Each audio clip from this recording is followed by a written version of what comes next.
حضرت عمر رضی اللہ تعالی عنہ خشیت الہی سے کانپا کرتے تھے۔ حضرت عمر رضی اللہ تعالیٰ عنہ جب قرآن مجید کی کوئی آیت سنتے نا تو خوف سے بے ہوش ہو جایا کرتے تھے۔ ایک دن کا ہاتھ میں لیا اور کہنے لگے کاش میں ایک دن کا ہوتا، کوئی قابل ذکر چیز ہی نہ ہوتا، کاش مجھے میری ماں پیدا ہی نہیں کرتی، جنتی ہی نہیں۔ اور خوف خدا سے آپ اتنا رویا کرتے تھے کہ آپ کے چہرے پر آنسوؤں کے بہنے کی وجہ سے 2 سیاہ نشان پڑ گئے تھے، آپ کے چہرے پر کالے نشان پڑ گئے تھے، اتنا رویا کرتے تھے حضرت عمر خوف خدا سے۔ حضور صلی اللہ تعالیٰ علیہ وسلم نے فرمایا، حدیث میں ہے کہ لا یلج النار من بکا من خشیت اللہ حتی یعود اللبن فی الضرع۔ حضور علیہ السلام نے فرمایا جو شخص اللہ کے خوف سے روتا ہے وہ جہنم میں ہرگز داخل نہیں ہوگا، ہرگز جہنم میں داخل نہیں ہوگا جو اللہ کے خوف سے رویا۔ فرمایا اس طرح جیسے کہ دودھ دوبارہ ایک بار تھنوں سے نکل کر کے دوبارہ تھنوں میں نہیں جا سکتا، اسی طرح جو بندہ اللہ کے خوف سے رویا وہ کبھی ہرگز اسے نار جہنم میں نہیں جائے گا، وہ ہرگز نہیں جائے گا نار جہنم میں۔ پھر دقائق الاخبار میں امام غزالی اپنی مکاشفۃ القلوب میں واقعہ ذکر فرماتے کہ دقائق الاخبار میں قیامت کے دن ایک شخص کو لایا جائے گا، اسے حکم ہوگا کہ جا تیرے اعمال تولے گئے تو برائیوں کا پلڑا بھاری ہو گیا ہے، اب تجھے نار جہنم میں لے جانے کا حکم ہے۔ فرشتے نار جہنم کی طرف لے جائیں گے، پھر اللہ کی بارگاہ میں پلکوں کا ایک بال اللہ کی بارگاہ میں عرض کرے گا کہ مالک تیرے محبوب نے نا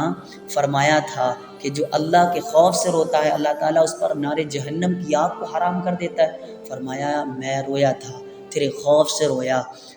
اقبال اللہ کی بارگاہ میں عرض کرے گا کہ میں تیرے خوف سے رویا مالک، تو مجھے پھر کیوں نار جہنم میں ڈالتا ہے۔ فرمایا پھر اللہ تبارک و تعالیٰ کا دریا رحمت جوش میں آئے گا اور اس شخص کو ایک اشکبار بال کے بدلے میں اللہ تعالیٰ نار جہنم سے آزاد فرما دے گا۔ اس وقت حضرت جبریل علیہ السلام پکاریں گے کہ فلاں بن فلاں ایک بال کے بدلے نجات پا گیا، صرف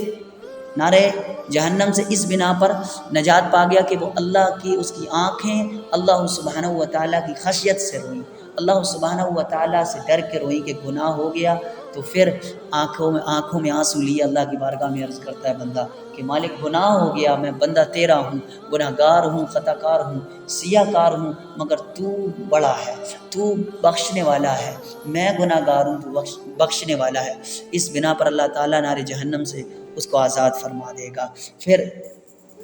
حضرت محمد بن منذر رحمۃ اللہ تعالی علیہ جب خوف خدا سے رویا کرتے تھے نا تو اپنی داڑھی مبارک کو اور اپنے چہرے پر داڑھی مبارک کو ملا کرتے تھے، اس طرح سے ملا کرتے تھے، اور جو آنسو نکلتے تھے نا ان کو ملتے تھے، داڑھی میں ملا کرتے تھے۔ کہتے تھے کہ میں نے سنا ہے کہ جس حصے پر اللہ کی خشیت سے جو آنسو جس حصے پر جس پارٹ پر بہہ جائیں اس کو نار جہنم کی آگ نہیں جلا سکتی۔ رویا کرتے اپنے منہ پر، داڑھیوں پر اپنے آنسوؤں کو لگایا کرتے تھے۔ پھر اللہ تعالیٰ قرآن کریم میں فرماتا ہے وَأَمَّا مَن طَغَىٰ وَأَثَرَ الْحَيَاةَ الدُّنْيَا، اور جو بندہ تو وہ شخص جو